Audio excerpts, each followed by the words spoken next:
Welcome to Bird Media. నేను మీ Pawan Krishnamurthy.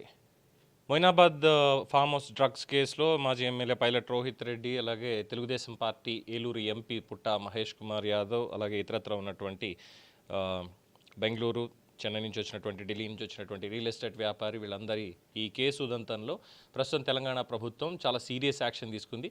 SIT ఏర్పాటు చేస్తూ డీజీపీ శివధర్ రెడ్డి గారు ఉత్తర్వులు ఇచ్చేశారు. దీనికి సంబంధించి చేవెళ్ల డీసీపీ యోగేష్ గౌతమ్ని సిట్ అధికారిగా నియమించారు. మొత్తం జరిగినటువంటిదే. సో దీంట్లో రాజకీయ నాయకులు, పారిశ్రామికవేత్తలు, ఇతరత్ర ఉన్నటువంటి వాళ్ళ వ్యవహారాలు, వీటన్నిటికీ సంబంధించి పూర్తి స్థాయిలో ఆరా తీయాల్సిందే. పుట్టా మహేష్ కుమార్ యాదవ్ చెప్పినట్టు అక్కడ డిన్నర్కి మాత్రమే వెళ్ళానని అంటున్నారు. అది డిన్నర్ పార్టీనా, లేదంటే వీళ్ళ వ్యాపార లావాదేవీలకి సంబంధించి దుబాయ్లో జరగాల్సినటువంటి పార్టీ ఇక్కడ ఎందుకు జరిగింది, ఏంటి అసలు వీళ్ళ ఆదాయ మార్గాలు కానీ, వీళ్ళ వ్యాపార వ్యవహారాలు కానీ, డ్రగ్స్ వచ్చినటువంటి తీరు కానీ, వీటన్నిటి మీద కూడా పూర్తి స్థాయిలో రాజీ పడకుండా వివరాలు సేకరించాల్సిందే అనే ఉద్దేశంతో ప్రభుత్వం నిర్ణయం తీసుకుంది. ఇందులో ఆల్రెడీ ఇప్పటికే ఉప్పరపల్లి కోర్టు 14 రోజుల రిమాండ్ కూడా విధించింది. మాజీ ఎమ్మెల్యే పైలట్ రోహిత్ రెడ్డి, ఆయన తమ్ముడు రితేష్ రెడ్డి, అలాగే రియల్ ఎస్టేట్ వ్యాపారి నమిత్ శర్మ, వీళ్ళ ముగ్గురికి 14 రోజుల రిమాండ్ అనేది విధించింది. మొత్తం 11 మందిని అదుపులోకి తీసుకున్నారన్నారు. అందులో మహేష్ యాదవ్కేమో స్టేషన్ బెయిల్ ఇచ్చి పంపించారు. అదొకటి అయింది. అండ్ దీంట్లో 3 కోణాల్లో ఎక్కువగా దృష్టి సారిస్తున్నారు. మొదటిది, డ్రగ్స్ ఎక్కడి నుంచి తీసుకొచ్చారు, వీళ్ళకు ఉన్నటువంటి లింకులు ఏంటి, పగలగొట్టినటువంటి ఫోన్లో ఉన్న సమాచారం ఏంటి, వీటన్నిటికీ సంబంధించి.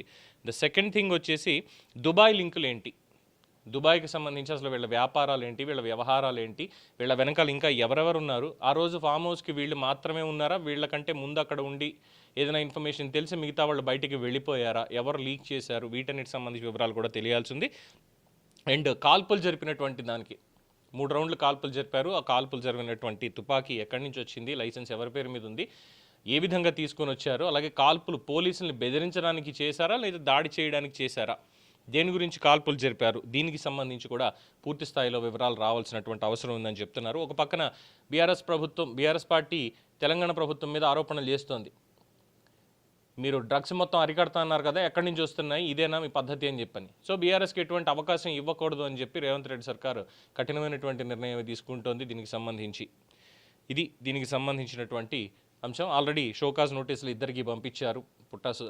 పుట్టా మహేష్ కుమార్ యాదవ్కి, అలాగే పైలట్ రోహిత్ రెడ్డికి బీఆర్ఎస్ వాళ్ళు, ఇటు టీడీపీ ఇద్దరిని కూడా పార్టీ కార్యకలాపాలకు దూరంగా ఉండమన్నారు. బట్ ఆయనేమో పార్లమెంట్కి వస్తున్నారు అంటూ నేషనల్ మీడియాలో చర్చ, చాలా దారుణమైనటువంటి చర్చ జరుగుతోంది. ఎందుకంటే దొరికారు, పాజిటివ్ అనేది వచ్చింది కాబట్టి.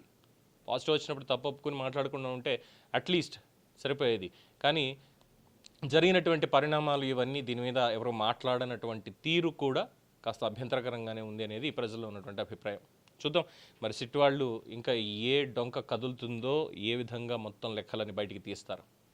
దీనికి సంబంధించినటువంటి update. For more updates keep watching the bird media.